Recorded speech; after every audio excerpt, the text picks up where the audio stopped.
पिछले पार्ट में हमने डिस्कस किया था difference between the proper noun and common noun. तो आज हम डिस्कस करेंगे अब्स्ट्रैक्ट नाउन के बारे में कि अब्स्ट्रैक्ट नाउन क्या होती है। ओके, तो देखिए अब्स्ट्रैक्ट नाउन में क्या होता है, सबसे पहले पता होना चाहिए कि what is the meaning of abstract noun, क्या मतलब है अब्स्ट्रैक्ट नाउन का। ओके, तो देखिए an abstract noun is a word that is used to indicate an idea. जो किसको इंडिकेट करता है, ऐसा वर्ड होता है जो इंडिकेट करता है किसी के आइडियाज को, या फिर किसी एक्टिविटीज को, या किसी एक्शन को, या फिर क्वालिटी और स्टेट। ओके, और इसमें जो क्या होता है, इसमें it consider separate from the object, और इसको ऑब्जेक्ट से अलग काउंट किया जाता है, ऑब्जेक्ट में काउंट नहीं किया जाता, उसे रिलेट किया जाता है। And the names related to arts, names related to arts and science are also included in abstract noun. कि उसको जो भी आपके नेम्स होते हैं आर्ट्स और साइंस से रिलेटेड, उनको भी इसमें इंक्लूड किया जाता है, आपका अब्स्ट्रैक्ट नाउन में इंक्लूड किया जाता है। ओके, तो इसमें नॉर्मल सी बात हमें पता होनी चाहिए, इसमें क्या आता है, इसमें हमारी फीलिंग्स के बारे में बताया जाएगा। किसके बारे में, फीलिंग्स के बारे में। और अब्स्ट्रैक्ट नाउन के बारे में आपको एक बात पता होनी चाहिए, जो अब्स्ट्रैक्ट नाउन है वो कौन सी नाउन है, अनकाउंटेबल नाउन है। कौन सी नाउन है, अनकाउंटेबल नाउन। अब्स्ट्रैक्ट नाउन को कभी भी हम क्या नहीं कर सकते हैं, काउंट नहीं कर सकते हैं। अब आइए आइडिया क्या होना चाहिए, आइडिया के बारे में डिस्कस करेंगे कि आइडिया क्या होना चाहिए। और थॉट सजेशन, जैसे कोई जो है वो कोई थॉट दे रहा है ना, कोई अपना विचार बता रहा है, या फिर क्या सजेशन, कोई आपको सजेशन दे रहा है ना, या कि बिलीव है किसी का, या कुछ ड्रीम है, तो वो आपका किस में आएगा, वो आपका आएगा आइडिया में। ओके, सो नेक्स्ट आपका आ गया एक्टिविटी। अब एक्टिविटी में क्या आएगा, जैसे मार्केटिंग एक्टिविटी होगी, मार्केटिंग का जो काम होता है, एडवर्टाइजमेंट का जो काम होता है, एडवर्टाइजिंग। आगे आ गया इकोनॉमी एक्टिविटी, इकोनॉमिक एक्टिविटीज आ गई, प्लेइंग आ गया, है ना, कुछ भी एक्टिविटी है जिनके नाम होते हैं वो भी आपका किस में आएगा, अब्स्ट्रैक्ट नाउन में आएगा। नेक्स्ट आ गया एक्शन। अब एक्शन का क्या आएगा आपके पास, एक्शन से मूवमेंट आ गई, ऑपरेशन आ गया, लाफर आ गया ना, जो भी हमारे एक्शंस होते हैं वो किस में आएंगे, एब्स्ट्रैक्ट नाउन में आएंगे। आगे की क्वालिटी, क्वालिटी में क्या आ गया, हार्डनेस आ गई, है ना, ऑनेस्टी आ गई, गुडनेस आ गई, काइंडनेस आ गई। कुछ चीज बहुत हार्ड है, ऑनेस्टी, इन चीजों को हम कभी गिन नहीं सकते, इसलिए ये अनकाउंटेबल है, और साथ में क्या है, ये एब्स्ट्रैक्ट नाउन भी है। ओके, नेक्स्ट आपके पास आता है स्टेट। अब कौन सी स्टेट में है, मतलब कौन सी स्थिति में है, जैसे डेथ है, कोई मर गया है ना, डेथ में है।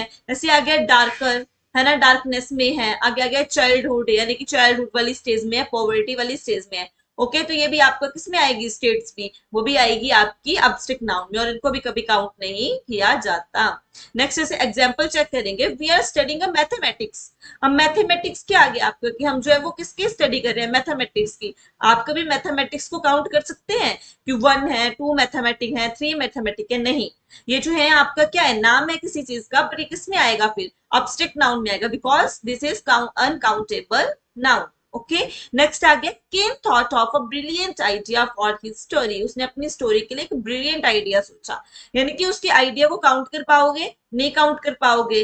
तो आपने क्या देखना है कि ये कौन सी नाउन है, अब्स्ट्रैक्ट नाउन है। जैसे आपको क्वेश्चन आता है किसी भी कॉम्पिटेटिव एग्जाम में, किसी में भी आता है, आपको स्टेटमेंट्स दे दी होंगी। फॉर एग्जाम्पल आपको दे दी है, स्टेटमेंट में दे दिया है कि ए बी सी डी, कोई भी स्टेटमेंट दे दी है, तो एक में लिखा है, ए में लिखा है option 1, sorry option A, option 2, option 3 is right, या option A, option B is correct, या फिर दिया है कि option D, option C is incorrect. तो आपने वैसे चूज करना है, तो आपने देखना है, और इसमें पूछा होगा कि अब्स्ट्रैक्ट नाउन कौन सी है, तो आपको पता होना चाहिए, तो आपको वैसे चूज करना है।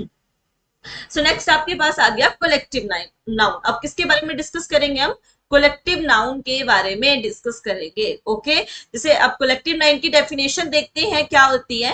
A collective noun is the name, collective noun एक ऐसा नाम है that is given to several persons और थिंग्स इन कलेक्शन, जो किसी के लिए किसी के लिए यूज होता है, किसी भी पर्सन या थिंग्स के लिए, किसके लिए, कलेक्शन के लिए, जिसमें कलेक्टिव चीजें होती हैं। जैसे कोई भी स्टाफ है, अब बोला a staff is a employee, sorry staff of employees, कि स्टाफ के स्टाफ में क्या एम्प्लॉयज है, तो एम्प्लॉयज क्या होंगे, पर्संस होंगे।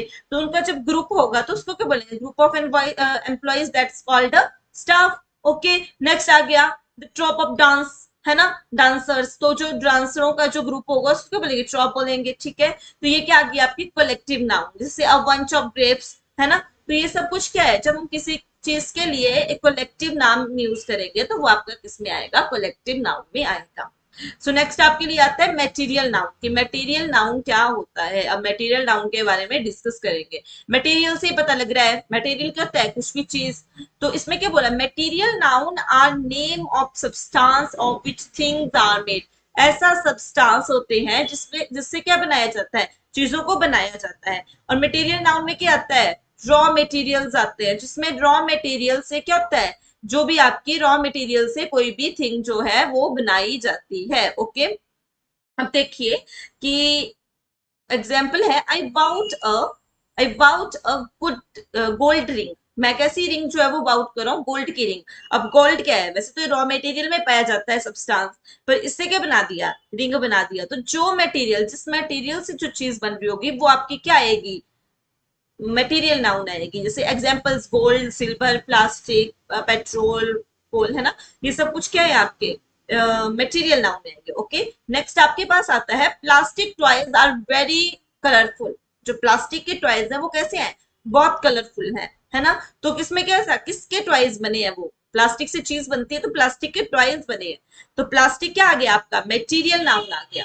अकॉर्डिंग टू ग्रामेटिकली, इसमें क्या होता है, ग्रामर के अकॉर्डिंग क्या होता है, the nouns can be classified as either countable or uncountable. अब नाउन को किसमें भी काउंट किया जाता है, बोला काउंटेबल में भी किया जाता है और अनकाउंटेबल में भी किया जाता है। तो आइए हम डिस्कस करेंगे अब काउंटेबल नाउन के बारे में, कि काउंटेबल नाउन क्या होती है। काउंटेबल से आपको क्लियर हो जा रहा होगा सभी को कि काउंटेबल नाउन क्या होती है आपकी, काउंट, जिसमें हम काउंट कर सकते हैं, क्या कर सकते हैं, जिसमें चीजों को काउंट किया जा सकता है। ओके, वो क्या आती है आपकी, काउंटेबल नाउन आती है, ठीक है। नेक्स्ट से आपके पास आ गया, the countable noun represent the name of the people और the object that we can count. इसमें क्या रिप्रेजेंट करता है ये काउंटेबल नाउन, ये रिप्रेजेंट करता है कोई भी लोग, मतलब कितना लोगों के नाम या कोई भी ऑब्जेक्ट जिसमें क्या होता है, जिनको हम क्या कर सकते हैं बच्चों, काउंट कर सकते हैं। वो आपका किसमें आएगा, आपका आएगा वो काउंटेबल नाउन में आएगा। ओके। जैसे एग्जांपल चेक करेंगे अब हम। एग्जांपल आगे, there are 2 books in my bag. मेरे बैग में कितने बुक्स हैं, 2 बुक्स हैं। तो इसमें हम काउंट कर सकते हैं ना, काउंट कर सकते हैं कि 2 बुक्स हैं। तो क्या आ गया आपके पास, ये क्या आ गई आपकी काउंटेबल नाउन आ गई। और काउंटेबल नाउन कौन सी है, 2 बुक्स है। ओके। नेक्स्ट आ गया, आवर हाउस हैज 6 रूम्स। मेरे हाउस में कितने रूम्स हैं, 6 रूम्स हैं। तो इसमें रूम्स को काउंट कर सकते हैं, काउंटेबल थिंग है। तो ये क्या आ गया आपका, काउंटेबल आ गया। काउंटेबल क्या है, इसमें 6 रूम्स आ गए, ठीक है। तो नेक्स्ट डिस्कस करेंगे अब अनकाउंटेबल नाउन, काउंटेबल नाउन के बारे में डिस्कस करेंगे। ओके। अब अनकाउंटेबल नाउन क्या होती है उसके बारे में डिस्कस करेंगे। The uncountable noun represent the names of a person और object that we can count, what can measure और वेट। मतलब उसको हम काउंट नहीं कर सकते हैं, काउंट काउंट किस में करेंगे, उनको मेजर करेंगे, काउंट नहीं करेंगे, उसको मेजर करेंगे किसी भी चीज को, और उसका वेट पता लगा सकते हैं, बस वो आपकी आती है अनकाउंटेबल नाउन। जैसे अभी मैंने आपको बताया भी अनकाउंटेबल नाउन कौन सी होती है, इसमें कौन सी आती है, अब्स्ट्रैक्ट नाउन आती है आपकी। ओके। अब एग्जाम्पल देखेंगे, देर इज नो इंफॉर्मेशन, इसके ही है आगे, there is no information about him, ठीक है। हैव यू, कि उसकी उसकी मेरे पास कोई भी इंफॉर्मेशन नहीं है ना। देखो इंफॉर्मेशन आप काउंट कर सकते हो कि एक इंफॉर्मेशन है, 2 है, 3 है, 4, नहीं नहीं कर सकते हैं हम काउंटेबल। तो ये क्या आ गई आपकी अनकाउंटेबल है, उससे आपको पता लग जा रहा है ना। नेक्स्ट आ गया, have you got some paper. आपने जो है वो कुछ पेपर लिए हैं ना, have you got some paper. तो आपका आ गया पेपर, क्या आ गया, सम पेपर, कुछ पेपर। हमें एग्जैक्ट पता नहीं है कि एक पेपर है, 2 पेपर है, 3 पेपर है ना। नेक्स्ट आ गया, there are the certain nouns that can be used as both countable and uncountable according to the context okay. कि जो आपका आ गया, कुछ नाउन्स बोला कैसी होती हैं, जो काउंटेबल अनकाउंटेबल दोनों ही होती हैं अकॉर्डिंग टू कॉन्टेक्स्ट, जो भी आपकी बात बोली होगी, जो लाइन बोली होगी उसके अकॉर्डिंग, ठीक है। जैसे आपके पास आ गया, there are 3 and 4 3.4, no 3.4 hairs on my table. कि मेरे टेबल पे क्या है, 3 और 4 बाल हैं, 3 से 4 बाल हैं। मतलब ये काउंटेबल है कि अनकाउंटेबल है, इसमें जो है दोनों अकॉर्डिंग टू कॉन्टेस्ट ये कौन सी आ रही है, दोनों ही आ रही है। अब नेक्स्ट आ गया she has a black shiny hair, उसके पास कैसे है, उसके जो है वो ब्लैक शाइनी हेयर्स है, तो इसमें भी बोथ आर इन्वॉल्व है ना। आगे आगे दी एग्जांपल्स चेक करेंगे। Hairs is used as a countable noun, अब हेयर को किसमें चूज किया है, काउंटेबल में किया है। और आगे while is examples, here is uncountable noun, वैसे तो एग्जांपल में क्या होता है कि जो आपके अनकाउंटेबल है, हेयर जो कहते हैं काउंट नहीं कर सकते हैं, बट इसमें अकॉर्डिंग टू कॉन्टेस्ट क्या दे दिया है, 3 और 4, तो इसमें मतलब काउंटेबल आ गई। Okay, do you understand about the uncountable noun? Okay, तो आगे हम डिस्कस करते हैं, मुझे उम्मीद है आपको समझ आ गया होगा। नेक्स्ट है नाउन बेस्ड ऑन नंबर्स, क्या बोला, नाउन बेस्ड ऑन नंबर्स, ये करेंगे हम नेक्स्ट वीडियो में discuss. Thank you and have a nice day.